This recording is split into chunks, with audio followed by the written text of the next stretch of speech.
Good evening, ladies and gentlemen. Thank you all very much for joining us for Magdalena, a story of Colombia, a fireside discussion with Wade Davis. My name is Daire and I will be your MC for this evening. I'm an associate professor in the School of Law and Government here in Dublin City University. Without further ado, I would like to introduce Professor Daire Keogh, President of Dublin City University, to give an opening address. Daire, the floor is yours. Thank you very much, Dermot, and Céad Míle Fáilte over 100,000 welcomes to everybody in the room this evening. It's wonderful to see you here and to see us gathered for what's a very exciting presentation ahead of us about the beautiful country of Colombia. And who better to be with us and I suppose to host us this evening than Her Excellency, the Ambassador of that wonderful country. And I'd like to extend a special welcome to the Colombian nationals in Ireland who are joining us this evening. We're really honoured at Dublin City University to welcome our guest, Wade Davis, who's an explorer, an author, an anthropologist, and of course, an honorary Colombian citizen. One of those things in themselves would make you very welcome, but the combination is exciting for us. Today's topic, Colombia's Magdalena River, is a conversation of great interest and resonance to us here in Ireland. As the title of Wade's book suggests, when you talk about a river like the Magdalena, you're talking about the country, because the two are inextricably linked, that the river in fact defines the country and the river shapes the country. Although the scales are enormously different, and I don't want to kind of juxtapose the two, it struck me the parallels between the mighty Magdalena and our own kind of river, Shannon. The Shannon and the Magdalena might be called nation defining. They are mother rivers, or as Gabriel Garcia Marquez describes the Magdalena as the father of waters, the father of waters. Both rivers are ancient superhighways connecting people and places for centuries, but also dividing and marking boundaries. The Shannon separates the east and west, the Leinster, Connacht as we drive across, familiar with the Cromwellian curse to hell or to Connacht. And while we think about the north-south divide in Ireland, that in real terms, the east-west is the historic one that matters most. So we look forward to this presentation about that mighty father of rivers, that Wade as an adopted son of Colombia, and we greatly look forward to hearing his insights into the history and the people of the Magdalena. It's impossible, of course, to talk about the Magdalena without examining the human impact of the river and its catchment. And I know that this will be one of Wade's themes tonight, as it is central to his book.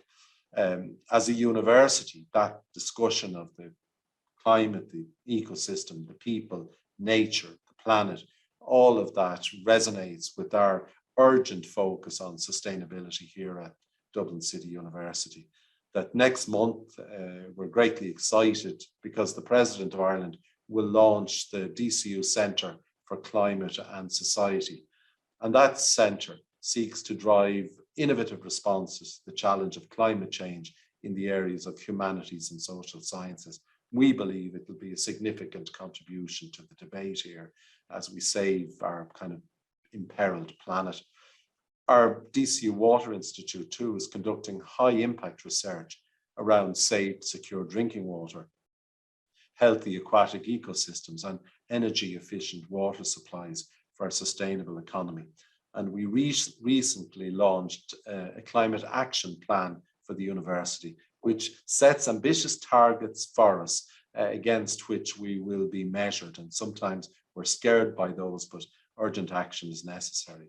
And last but not least, this week we had our first intake of students who are joining our new BA in Climate and Environmental Sustainability, which is part of our innovative DCU Futures program here. And this course has been delivered under the watchful direction of Dr Susan Hegarty, recently appointed head of the School of History and Geography, who will host the conversation with Wade tonight.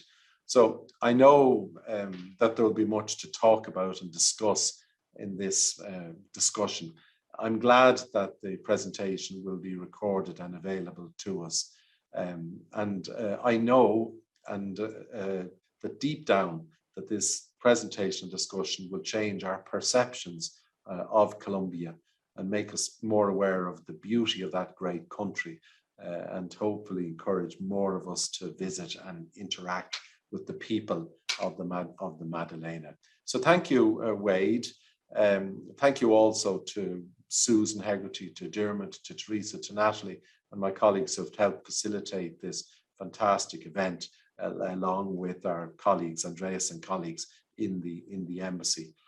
It's my great honor now as president of DCU to invite Her Excellency Patricia Cortés to speak to us this evening. So, Your Excellency. Thank you so much, Professor Keogh. Thank you for your words and for partnering with us in organizing this event. As you mentioned, we were so glad to working with you as a DCU is really recognized in this approach in the research and study on sustainability, on climate change, and all these topics that are not only a reality, but actually will be part definitely of this conversation. This event actually we are organizing is part of the bicentennial of the Colombian Ministry of Foreign Affairs.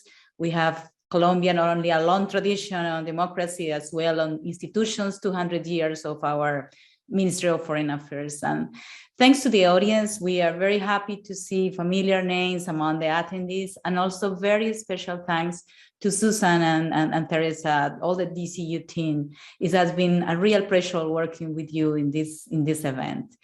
We are extremely honored and lucky, I may say, to have today with us Wade Davis, the author of this book and so many other books, but in this particular one, Magdalena, Story of Colombia, which definitely, as you say, Professor Keogh, will facilitate, I think, the way to see Colombia as the way it is, and to walk more through beyond any kind of a stereotype.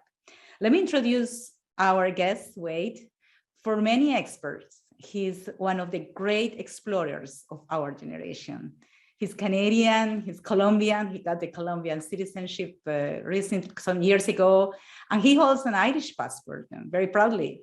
But above all, Wade is a fantastic human being. Wade is a best-selling author and photographer. He is an explorer in residence at the National Geographic Society, an expert in anthropology, ethnobotany, whose travels had brought him from the Amazon, Tibet, Africa, Australia, Polynesia, to the Arctic. Currently, he's professor of anthropology and the British Columbia Leadership Chair in Cultures and Ecosystems at Risk. He's the author of several books, well-known books, but I want to just mention one of those. Before the Magdalena, there is a book in One River, A Journey Through the Amazon, which became a real phenomenon in Colombia, even for the young people. Actually, they were really, really impressed by his book, and it's been essential to understand the importance of indigenous communities. In Magdalena, River of Dreams, he composed a love letter to Colombia, to our incredible biodiversity, the cultural diversity, our identity. And it's beyond that, it's the stories of Colombia. By listening, so many Colombians are putting their stories along the river and beyond. Wade not only knows Colombia from the inside, but more importantly, he's Colombian at heart. He has described, I think one of the best descriptions that I have heard is one of Wade, that's when he says that Colombia is a country of colors and love. Thank you, Wade, for being here with us, and welcome. Thank you all. Ambassador, thank you so much for your opening remarks, and thank you also to Professor Daire Keogh for your welcoming address. As Daire indicated, DCU is delighted to partner with the Colombian Embassy to host this event, and we're delighted also to be a part of the celebration of the 200th anniversary of your Ministry of Foreign Affairs ambassador. The ambassador already, as well as Professor Keogh, did an excellent job of introducing Wade Davis. With your permission, I might say a little bit more about my colleague, Susan Hegarty, who will be in conversation with Wade. Susan is a geographer and, as Daire said, head of our School of History and Geography here in DCU. Susan's research focuses on citizen science for monitoring water quality and on the evolution of the Irish landscape and our use of that landscape. She is enthusiastic about transmitting the importance of geography to the wider public and engaging with wider society, which is a core part of how we see our mission as a university. So I'm sure you'll agree that the conversation this evening is in very capable hands, and I'm really looking forward to hearing the conversation as it progresses. So Susan, with that, I'll hand over to you to start the discussion. Thanks so much, Dermot. I'm really delighted to be here. And maybe, Wade, just to get us started, can you maybe tell us a little bit about how your love affair with Colombia actually started? Well, thanks, Susan. I'd be happy to. But at first, let me acknowledge my friend, the ambassador, Ambassador Cortés, and all the people at DCU who've made this possible, from the president down to all yourself, Susan. It sounds like you have an incredible new department there. I love this idea of bringing academic knowledge into the public sphere. I think it's so essential in so many ways. But you know, I think everybody falls in love as a traveler with the first country that gives them license to be free and to imagine who they can be as an individual.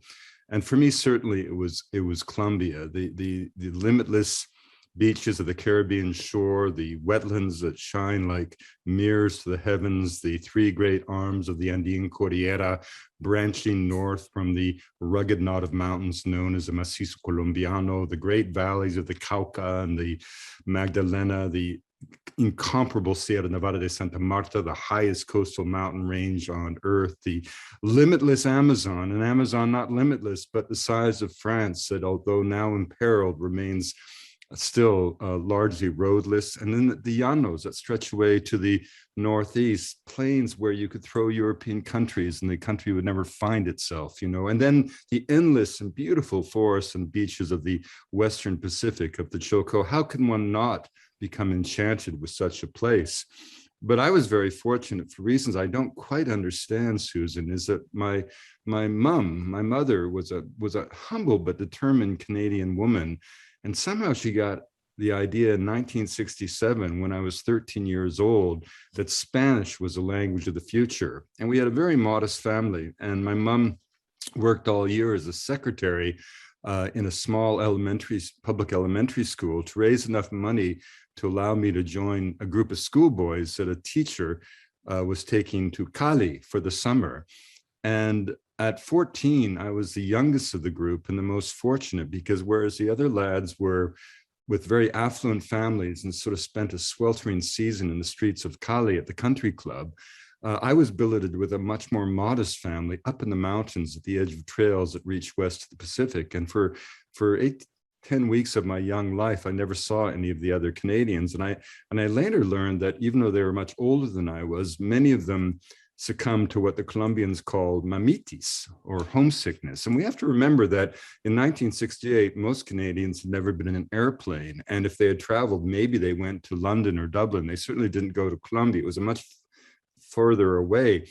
But not only did I not succumb to mamitis, I felt like I had finally found home. I mean, it was just a classic Colombian scene, an indulgent father, a grandmother who muttered to herself on a porch overlooking fruit trees and flower beds, angelic sister who more than once carried her brother and me home half drunk, to a mother kind beyond words who stood by the garden gate, tapping her foot on the stone steps as she feigned anger. You know, it was like for 10 weeks, I was just enveloped in the warmth and decency of a people charged with this kind of strange charismatic Latin intensity, but also touched by a sympathy and empathy for the fragility of the human spirit.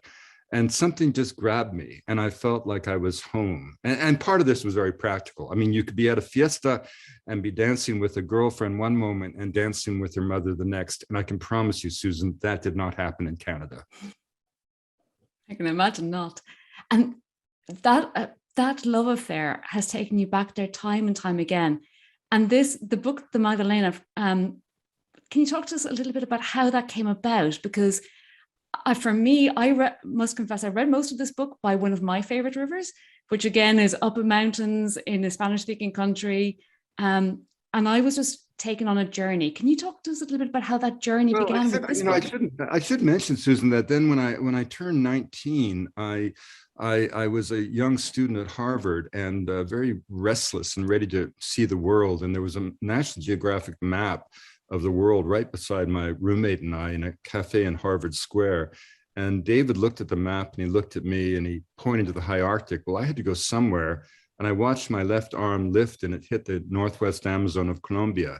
And maybe if it had hit Italy, I would have become a Renaissance scholar. But having decided to go to Colombia, there was just one man to see, Richard Evans Schultes, a legendary botanical explorer for whom mountains have been named in South America. And I knocked on his door and I had the kind of audacity to say, Professor Schultes, I've saved up money in a logging camp. I want to go to the Amazon like you did and collect plants. Now, at the time, I knew nothing of botany, nothing of the Colombian Amazon. And this man who Prince Philip had called the father of the Amazon, arguably the greatest botanical explorer of the 20th century, simply looked across a mound of plant specimens and he said, peered through his antiquated bifocals and said, well, son, when do you want to go? And 2 weeks later, I arrived at El Dorado Airport in Bogota.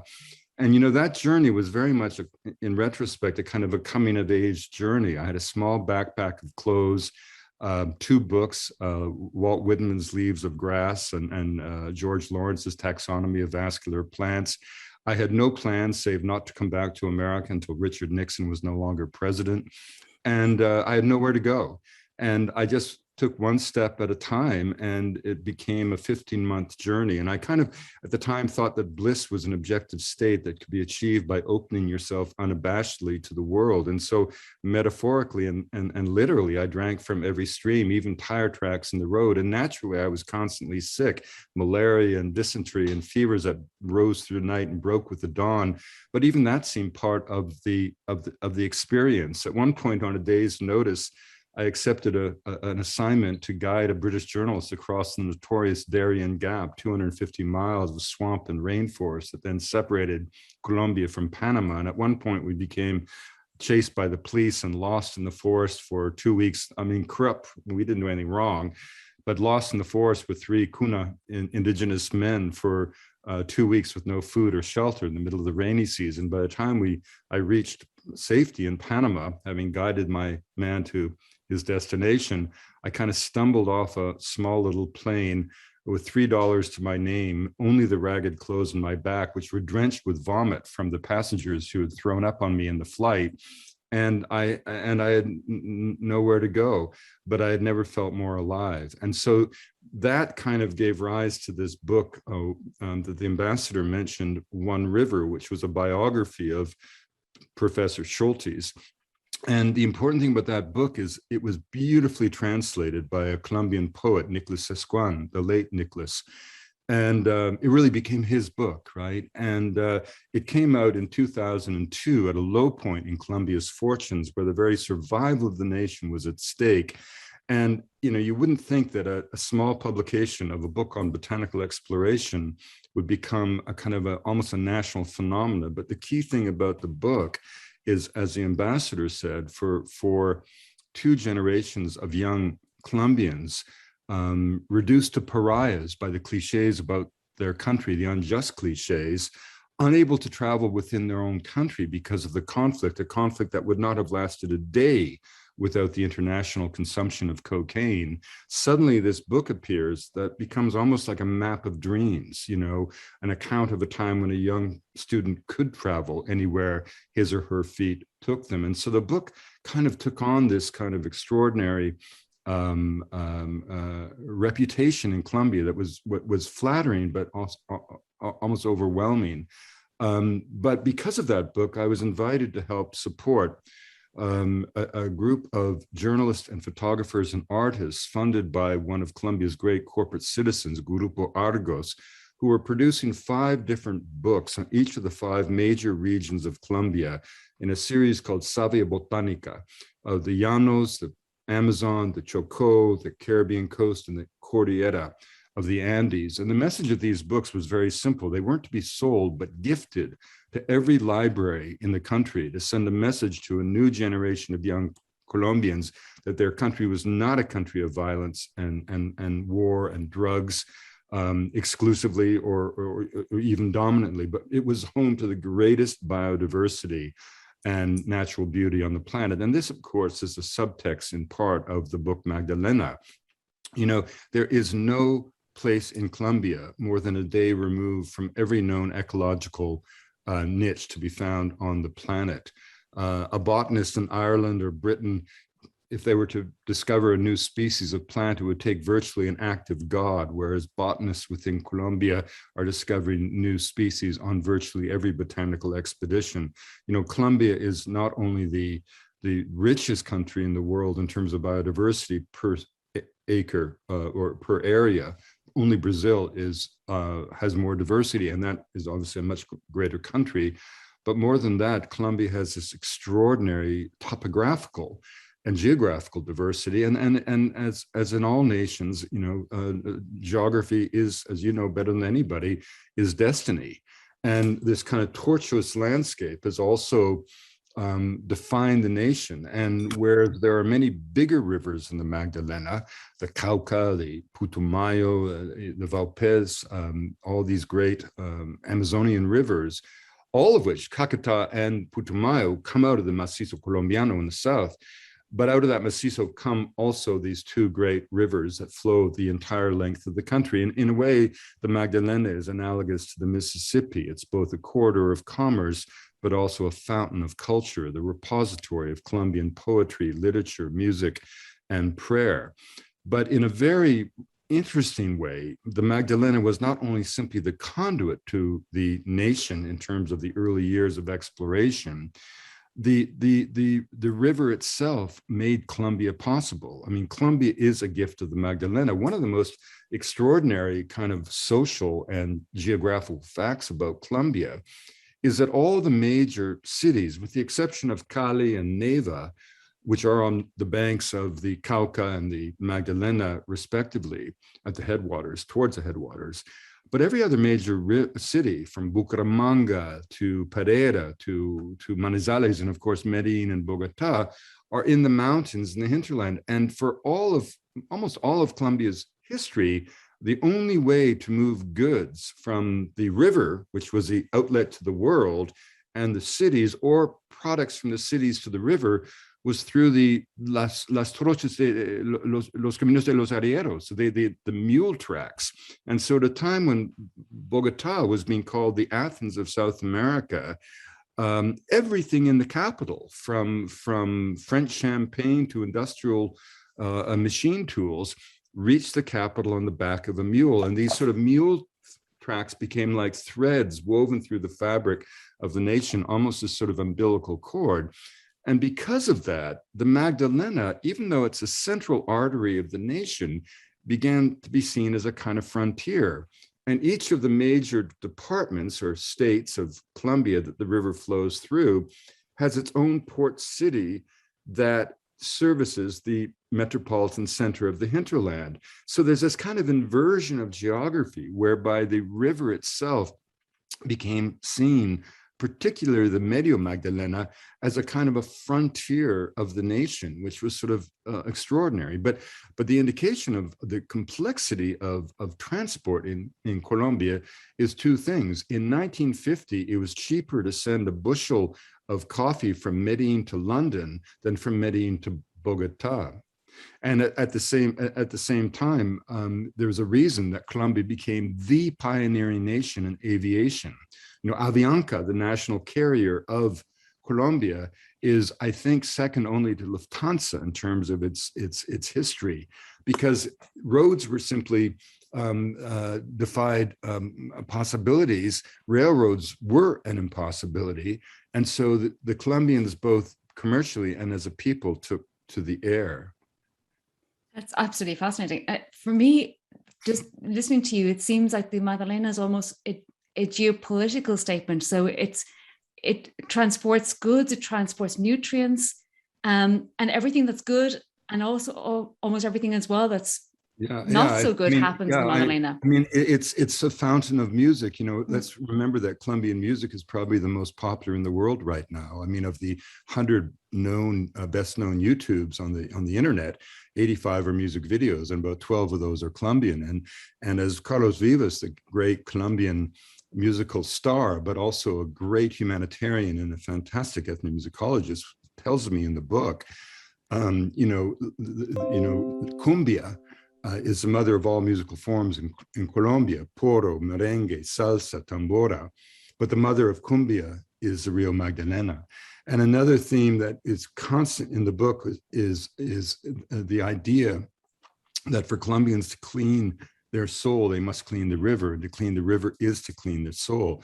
And as you suggested, Susan, the river is both a river of life, but it's been a river of death. And during all the years of the conflict, it was sort of the open cemetery of the nation, a kind of slurry of this shapeless dead.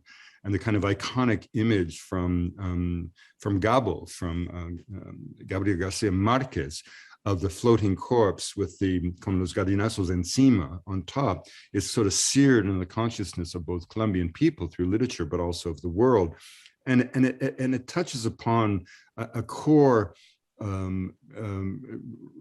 reason for this book. It grew, as I said, out of those Salvia Botanica books. After we had done 5 of those, I said to my friends, well, look, we've done the land, let's do the rivers. In that wonderful Colombian way, they didn't hesitate. I said, well, let's start with the Magdalena. And what began as a kind of an illustrated book, a short essay to back up the images, kind of grew in this massive, as the river itself would demand. But, you know, the important thing that we get across to the audience tonight is that Colombia is not a place of violence and drugs alone, or even in any kind of dominant way. Like the ambassador says, it's a land of colores y cariño, of colors and love, where only a people like the Colombians could have endured what was put upon them. The war that lasted 50 years, resulting in 260,000 dead, 100,000 missing, 7 million internally displaced, 5 million Colombians feeling either by volition or coercion they had to leave their country. All of it would not have lasted a day without the black money, the sordid profits of prohibition, the consequences of the drug trade. Now, you have to remember that the height of the Medellin cartel, the cartel was putting 80 tons of cocaine a month into the United States, generating $70 million a day. The accountants in Medellin were budgeting $1,000 a week to buy elastic bands, just to wrap the illicit cash in. They were weighing the money in hay bales to estimate its value, hay bales of $100 banknotes. And all of that was because of the global consumption of cocaine. And imagine if Canada, for example, had patterns of drug consumption in bars and boardrooms across the nation, and laws that facilitated the black market trade, but sanctions that did nothing to curtail that trade, such that 85 million Americans were forced to flee their homes.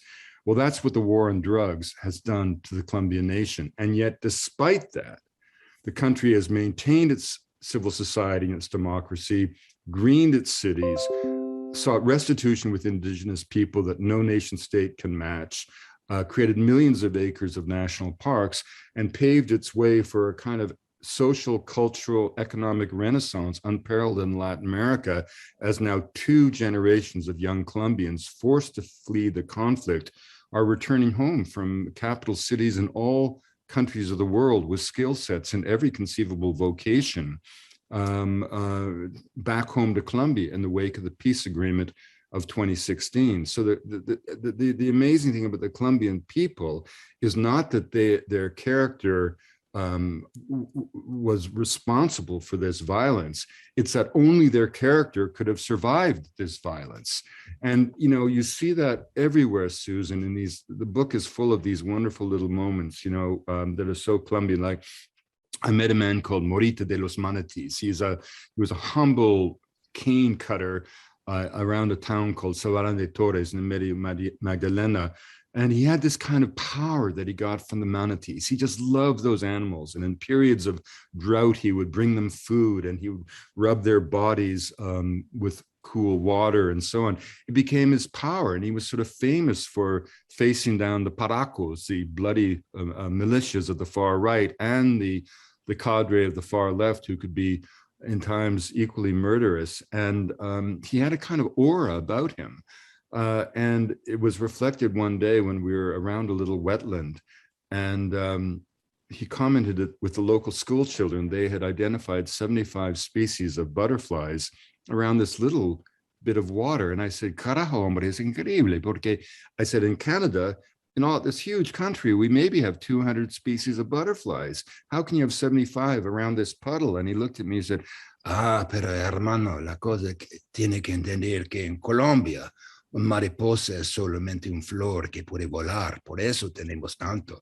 In Colombia, my friend, you know, you have to understand that a butterfly is just a flower that knows how to fly. That's why we have so many.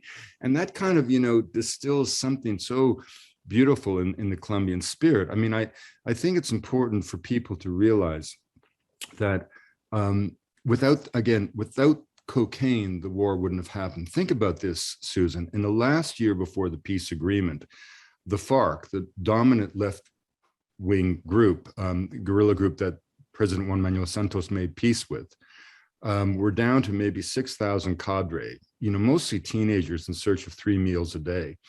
And yet they made over $600 million US that year in extortion, kidnapping, and drug trafficking. Well, if you give me the Dublin Boy Scouts and $600 million, I promise you I can wreak havoc in all of in Ireland. And so the drug money is what fueled the flames of war. And one of the consequences of that is that the leftist guerrillas, by definition, could strike anywhere. And the military, particularly in the early years, was not strong enough to have a presence everywhere. And so those who rose up initially to defend the interests of the ranchers, farmers, the wealthy, whoever, threatened by the chaos of the conflict, created these militias, which grew into becoming these murderous, bloodstained cadre who in fact were responsible, according to the UN, for roughly 85% of the deaths of civilians in Colombia. And the reason it got so murderous is that even the paracos, the paramilitaries, couldn't be everywhere, but they had to have their presence everywhere. So what they resorted to was terror. So if you take a bunch of campesinos, tie them to a tree and cut them up with a chainsaw and throw the bits and pieces of the body into the Magdalena, you're going to send a message. That was the idea. And in a way, this was what caused the war to become so murderous, in a sense. And you know, people up and down the Magdalena would say we couldn't even eat the fish, knowing what they had consumed. But at the same time, there are these glorious moments of redemption in the small town of Puerto Barrios, where the Magdalena comes around a bend and whirlpools form, and the dead would gather, the corpses. And at first, the fishermen decided to do their best to ignore them, because the paracos had said, if you take any of those bodies out of the river, you'll be there with them. Because of course, this was part of it, the murder becoming a double murder. You killed the person physically, but by obliterating them, you denied them the rites of passage of the church to get a chance to ascend to the side of God. So it was both a physical death and a spiritual death. And the fishermen of Puerto Barrios one day just said, no, we can't do this. And they began to take these bits and pieces of the bodies out of the river. And the women came down with wheelbarrows to pick up these bits and pieces. And they took them to the cemetery and not only obliged the priests to baptize the unknown dead, the NNs, those with no name, they actually gave the corpses the names of their own lost family members. They adopted them unknown into their blood lineages, which if you know the Colombian sense of a family, it's an extraordinary thing to do. And it was as if the entire town said to the world, you know, it defied the violence of the war. It said, you know, we are here, this is our town, you are our river, and your river brought us, and we will not let you down. And that's something that the children and the grandchildren of Puerto Barrios will be speaking about, and novelists will be writing about 100 years from now. This town in Colombia that said enough. And this is what you see everywhere you go. In a place called Nueva Venecia, in the great Ciénaga Grande de Santa Marta, the greatest sort of wetland in Colombia that shines like a mirror to the heavens. There are these floating fishing villages, you know, and in typical Colombian fashion, the cats swim and the dogs are afraid of water. And there was a terrible massacre in Nueva Venecia in 2003, 39 men killed by the paramilitaries for nothing. And a friend of mine was doing his research there in the post-conflict era, asking, you know, what did the people want from the government if the government offered restitution? And this humble fisherman began by saying, well, we need new houses. And my friend took some notes, and the fisherman said, no, what good are houses if we don't have a healthy ciénaga? We want a healthy ciénaga. And my friend kept taking notes. And eventually the fisherman said, no, what's good is a healthy ciénaga if the rivers coming into the ciénaga aren't healthy? No, and finally the fisherman said, mierda, la cosa carajo. What we need is a healthy Magdalena, all of it, because it all flows into everything. We need the river.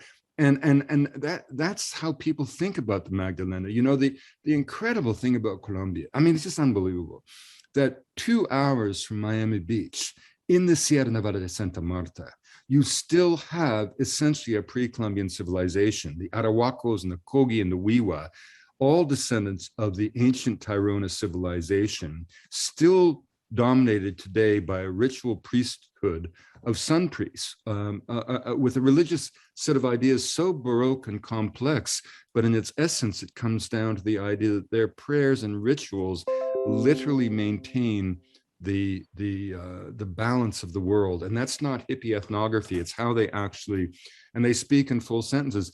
And to this day, they make payments at the mouth of the Magdalena. And I learned about this because I was hanging out with the fishermen. And again, at the mouth of the river, a long spit goes out into the Caribbean Sea. Along it are these sun-bleached, modest shacks of the fishermen who live on the rocks, fishing by night, taking advantage of the north wind. They fish with kites made of garbage. And they bring their produce to the fish market in Barranquilla, and along on the outside of their shacks, they decorate them with poetry, you know, as if in conscious defiance of despair and poverty, you know, here one breathes free, here is a place of love, lines like that. And they told me that the Mamos from time to time make ritual payments at the river mouth. And so I went with some old friends from the Arahuaco and we did that. And they told me that originally the Mamos would do pilgrimages the entire length of the Magdalena to the very source lake, the Laguna de la Magdalena in the Páramo de las Papas in the Macizo Colombiano.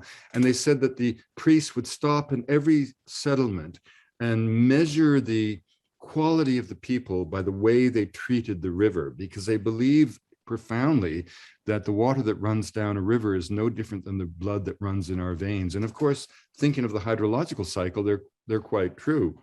But here's something special about Colombia, that these voices speak to each other. The indigenous people have not always been treated well there as they haven't been treated well in Canada, but there is a dialogue that would never happen in Canada. So for example, I was with my friend Mamo Camilo one day as we were planning that trip to the river mouth, and he turned to me and said, you know, la paz no vale nada si es solamente una manera en que los varios lados pueden unificarse para mantener una guerra contra la naturaleza. Tenemos que tener paz con todo el mundo. And what he was saying is, you know, he said, peace won't matter at all if it's just an excuse for the three sides to come together and maintain a war against nature. It's time to make peace with the entire natural world. Well, then, as we went to Barranquilla, he told me President Juan Manuel Santos, the president of Colombia, was going to be flying into their village in the mountains for the first time in 4 days. Would I be able to be there for them? And I said, I'll try, knowing full well the only possible way logistically I could have gotten there for them was to hitch a ride with a presidential helicopter. So I made some phone calls to Colombian friends, and before I knew it, I got a nice letter, a note back from the presidential office saying that the president would be delighted to have Profi Davis with him on that trip. So I flew down to Bogota. A soldier took me to the presidential plane. We flew back to Valledupar to pick up the helicopters, and en route, all of his aides were peppering the president about his notes for his speech.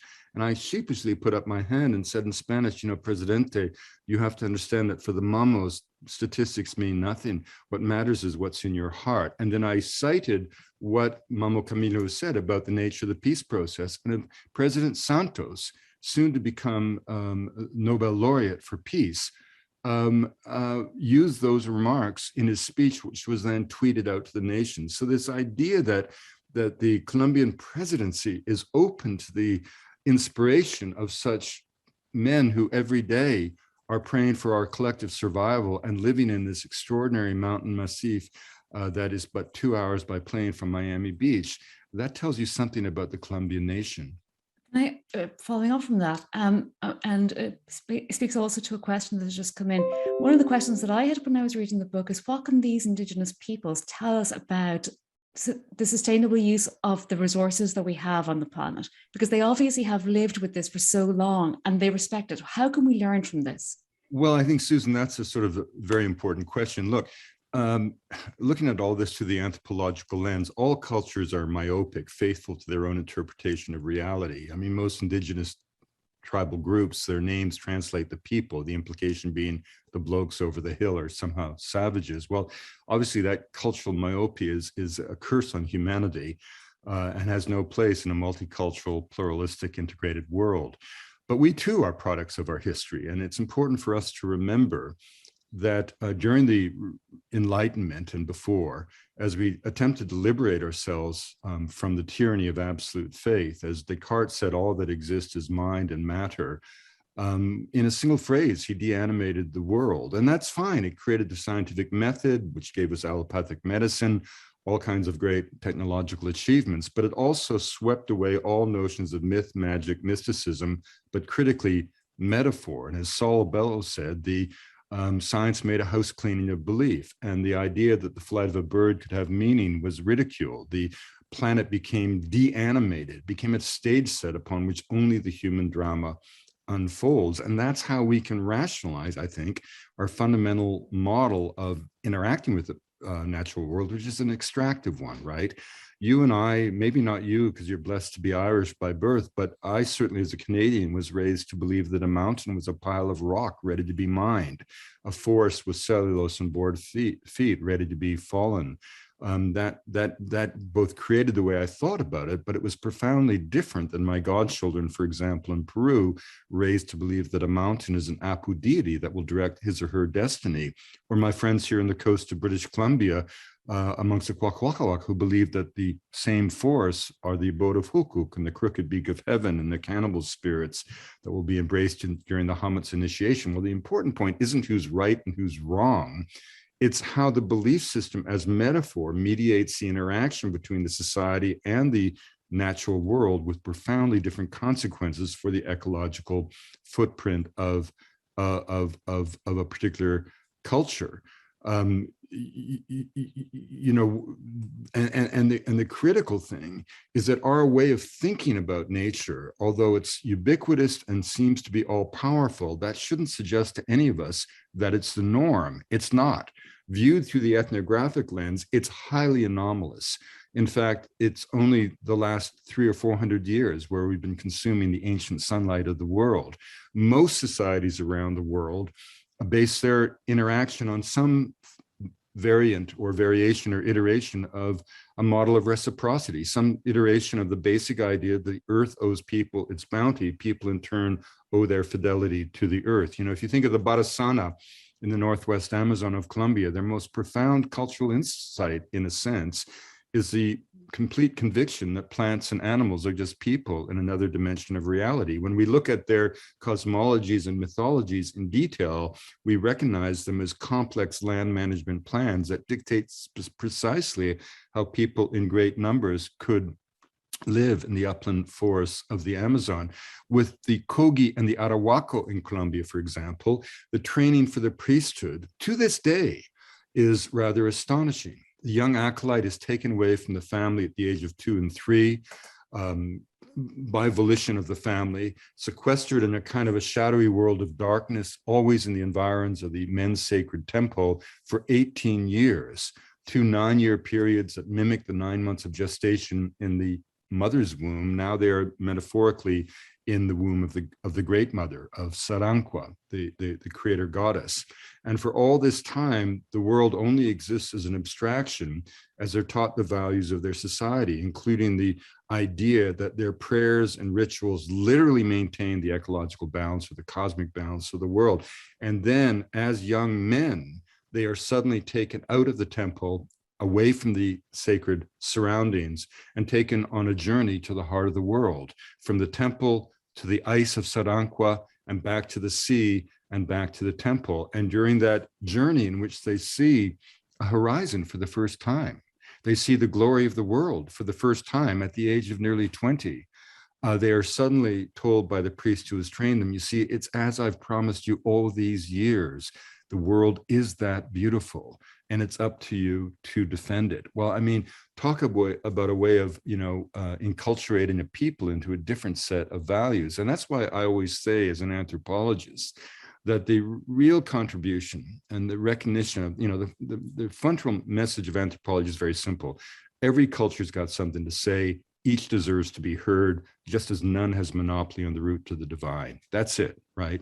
The other peoples of the world aren't failed attempts at being you, whoever you are. They're not failed attempts at being modern. Every culture is a unique answer to a fundamental question. What does it mean to be human and alive? And when people answer that question, they do so in the 7,000 different voices of humanity. And those answers become our collective repertoire for dealing with all the challenges that will confront us. So why do these voices matter? 2 words: climate change. Not to suggest that they were in any way responsible for climate change, but simply to suggest that the very existence of such diverse visions of life itself, so many options of the human spirit as brought into being by culture and the spirit of the soul of humanity, puts to lie to those of us in our own Western tradition who continue to say that we cannot change. As we all know, we must fundamentally change the way that we interact with this natural planet of ours. And so this is really what what anthropology, I think, brings to the table. I mean, we know now from genetics that all human populations share the same genetic endowment. It's at a continuum. Race is a fiction, but the important thing about that, it means that every population shares the same genius, and whether that genius is expressed through technological wizardry or through the unraveling of the complex threads of memory inherent in a myth is simply a matter of choice and cultural orientation. There's no hierarchy in culture. That old Victorian idea that we went from the savage to the barbarian to the civilized of the Strand of London has been absolutely ridiculed by modern science. It's an artifact of the 19th century, no more relevant to our ideas today than the notion that clergymen had then that the earth was about 6,000 years old.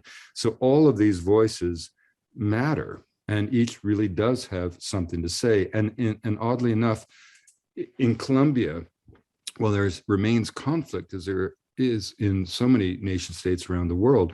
Those voices are heard. I mean, in 1985, President Virgilio Barcos said to a friend of mine, Martin von Hildebrand, do something for the Indians of the Amazon. And in 5 incredible years, Martin did more than something.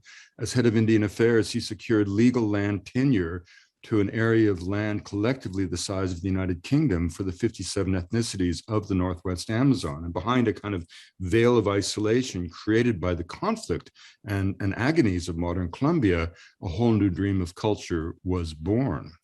And so, Colombia, Colombia has shown also this remarkable capacity to change. When I was a kid, a young student in 1974 in Colombia, the parents of my friends at the National University would, when I'd be off to see the Arahuacos in the Sierra Nevada, the parents would say, ¿Por qué quiere vivir con la gente sucia? Why do you want to be with the dirty people? Well, now, jump ahead a generation, and the last 5 presidents, with the exception of President Duque, as a first act of office, have gone to see the Mamos because they've emerged as a symbol of continuity and patrimony in a nation that has been torn apart by the international consumption of cocaine.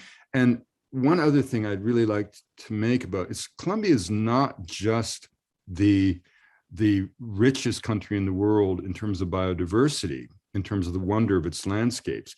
It's the only nation state, and we're talking about now the 200th anniversary of Colombia, the only nation state born of a vision of natural history, the only nation state where the liberator traveled 75,000 miles with maps drawn by the greatest naturalist in the history of Western science. Humboldt was the master of Bolivar. Bolivar looked up to Humboldt. And when Humboldt spoke in metaphor of a universe of nature, his young student, if you will, the great liberator, kind of took him literally. And Bolivar so hated the Spanish because the Spanish model was purely extractive. Anyone who knows the history of Latin America, local people couldn't own this, they couldn't own that, they couldn't have a press, they couldn't have this, it was completely extractive. And it was degradation for the poor and humiliation for the wealthy. And so Bolivar saw that extractive idea as the essence of tyranny. And by contrast, he saw the bounty of the land as a symbol of freedom. And so in that sense, conservation in Colombia takes on a whole different thing.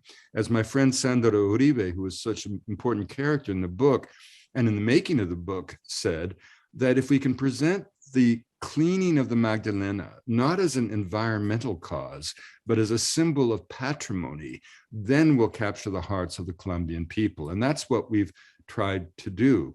And in that sense, more than any other nation I can think of, the landscape is the rich kind of cultural legacy. And it follows logically that those who tear apart the land for their own private greed are essentially engaged in an act of treason, even as those who protect it for the benefit of the majority are engaged in an act of pure patriotism. And that's, again, a big part of the promise of Colombia. It has this just unique and complicated and poetic history at every single level. I'll tell you one thing, when people talk about the danger of Colombia, or the danger of traveling in Colombia, I agree, it's an incredibly dangerous place to travel, but for one single reason, the very distinct possibility that if you go to Colombia, you will never want to go home. Yeah, I can imagine. One of the things that we're running out of time, but there's 2 things that I wanted to chat to you or get your thoughts on. First of all, I'm fascinated by this idea that the Magdalena, it seems that the Colombians, and particularly those who are around the Colombians, really want to clean up the Magdalena, but they've done an incredible job of greening the cities. And so it's almost bringing what they've seen in the biodiversity into the city centers. And that also links to my other sort of question, which is, if in your own work, the role of geography and the role of spatial studies in your work. So maybe just very quickly, those 2 things are. Well, I think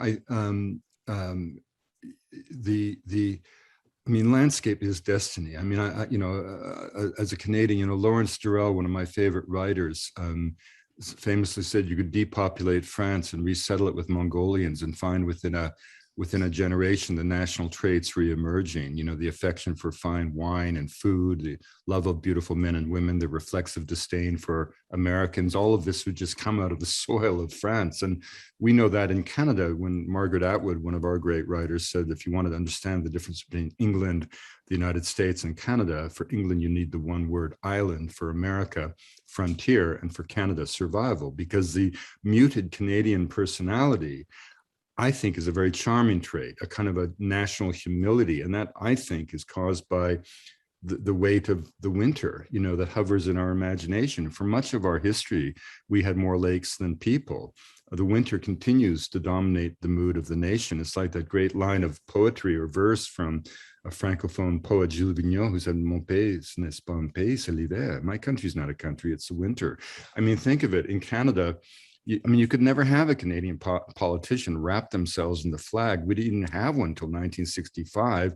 And then the country came to a standstill as we argued about 1 or 3 maple leafs. I mean, what Americans would consider patriotism, we would consider kind of, well, I wouldn't say perversion, but kind of psychosis, I mean, it just doesn't happen like that in Canada. And I think that's a reflection of our landscape, and I'm not a modest person, but I have a huge difficulty even using the word I. In the book Magdalena, I did this as an exercise for a creative writing class that I teach at the university. And I found that in the entire 400-page book, outside of the preface, I think the word I appears about 80 times, because it's never about you. And that brings us back to a very important point about this book. The Spanish subtitle is Historias de Colombia. And in many ways, this whole project was made possible by the Colombian spirit. It was like sociology, as my friend Juancito Gonzalo Betancourt says, sociology is serendipity. I would just sort of end up getting to some place in the vast cuenca of the Magdalena, home to 80% of the Colombian people, 80% of the economy. And I would just wait until I met someone who had something to say the world needs to hear, which, as Hemingway said, was the essence of good storytelling. I mean, I remember I was in one small community of Murillo at the base of the great volcano, Ruiz, and I met a woman called Aldelfa, who was 88 years old, and she'd been a great Gaitanista. And Gaitan was a great liberal reformer who broke the hearts of so many Colombians when he was assassinated in 1948. And that's the event that sparked the Bogotazo. And in a way, out of that came La Violencia and this cycle of war that's been going on and then got fueled by the drug trade. The kind of genesis of the contemporary crisis, now resolved, hopefully, with a peace agreement. But she told me that the day that Gaitan was assassinated, God left her town. And I said, "Oh, really?" And then she said, "But God came back." I said, "Really, when?" And then she told me the story from 1985, when the mountain began to rumble and it erupted, and 35 million tons of rock and ash and mud came roaring down, destined to wipe out the town where she was living, Murillo. The entire community gathered in the plaza. The power went out. Ash fell like black snow. No one could see anything. The mothers were reading the faces of children like a blind person reading Braille to see who was there, who was still alive, who was missing. And then the miracle happened. All of that rubble hit a ridge and flew over and past the town, and not a single person suffered even the slightest of wounds in Murillo. And that was the night Adelfa said that God came home. But other towns that day weren't so lucky, like Armero, down further at the valley, where in a series of waves of destruction, 35,000 people were buried alive in an evening. So this dynamic landscape, this powerful soul, this incredibly charismatic land of such dynamic hopes and visions and dreams and spirit beings. It's like, Gabo, it's a nice place to end a conversation on the great Colombian writer. He loved the Magdalena. It's not just a setting for his novels, but it's a character in those novels. And of course, Gabo's gift to literature is what's often called magical realism. But we forget that Gabo was a journalist, a practicing journalist all of his life, who just wrote about what he experienced and saw. It's just that he happened to live in a land where heaven and earth converge on a regular basis to reveal glimpses of the spirit, glimpses of the divine. Nothing in Colombia is as it seems. Magic becomes the antidote to uncertainty. A reality comes into reassuring focus through the lens of the phantasmagoric. And this is the ongoing drama and poetry of the nation. And it's what makes the nation so remarkable. And when people say, well, what should I see if I go to Colombia? You know, it's tricky. You can't, oh, you go to Peru, you see Machu Picchu. If you go to Egypt, you see the Great Pyramids and the Sphinx or whatever. You go to India, see the Taj or whatever it is. And it's difficult to explain. Of course, Colombia has great pre-Columbian ruins and incredible vistas, incredible natural history, great beaches, great mountains, whatever.